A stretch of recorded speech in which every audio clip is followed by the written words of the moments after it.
Hi guys, Jimmy Williams again.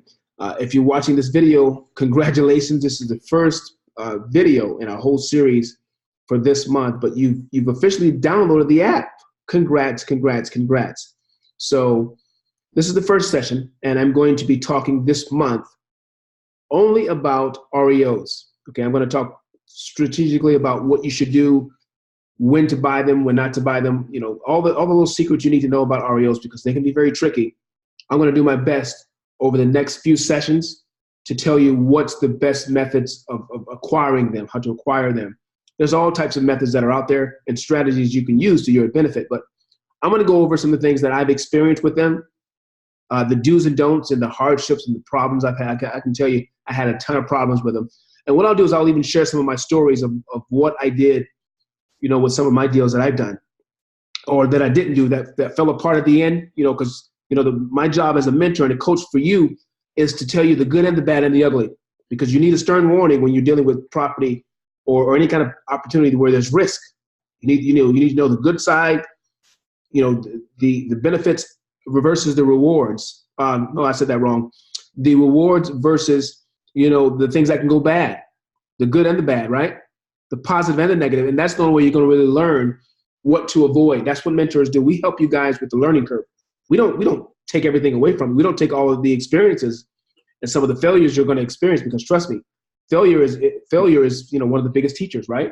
So what I'm going to tell you is going to help you circumvent certain things. But by all means, if you have a gut feeling about a property, especially an REO, and you still feel, you know what, Jimmy, I'm going to take my chances. You know, I'm going to tell you to push forward with it, because sometimes we as mentors can be wrong too.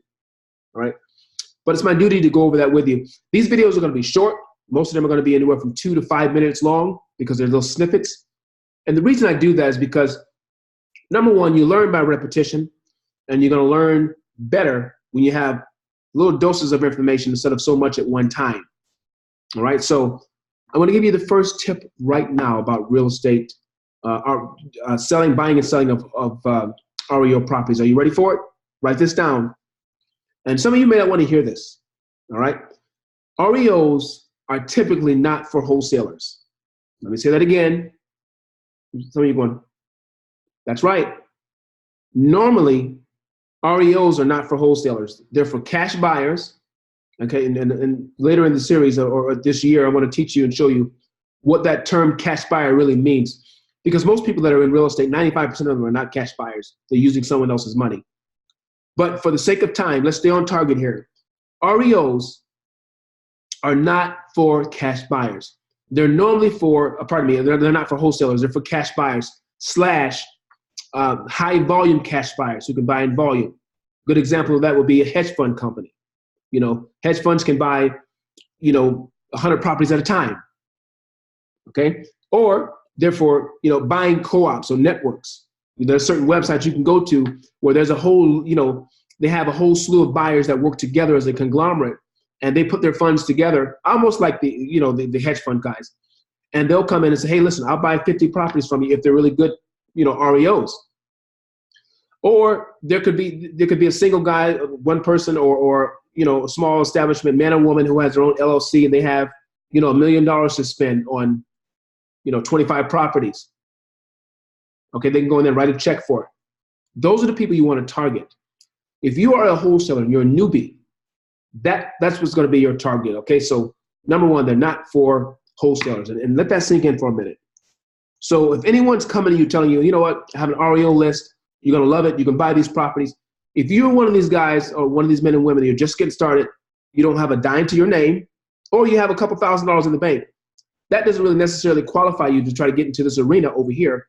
So you go broke with a couple $1,000s that you have, because there are some rules and regulations to it. And on the next video, I'm going to tell you what some of those rules are, and I'm going to tell you exactly why they're not for wholesalers.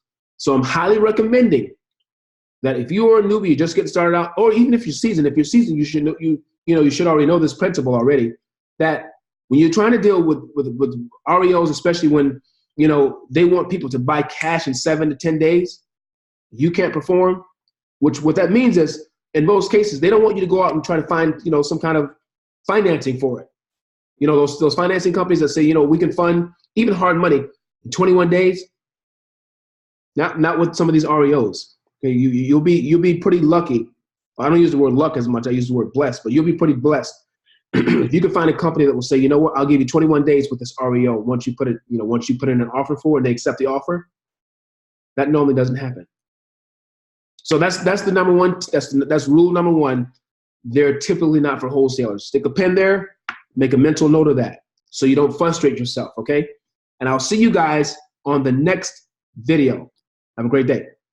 See you at the top. Bye-bye.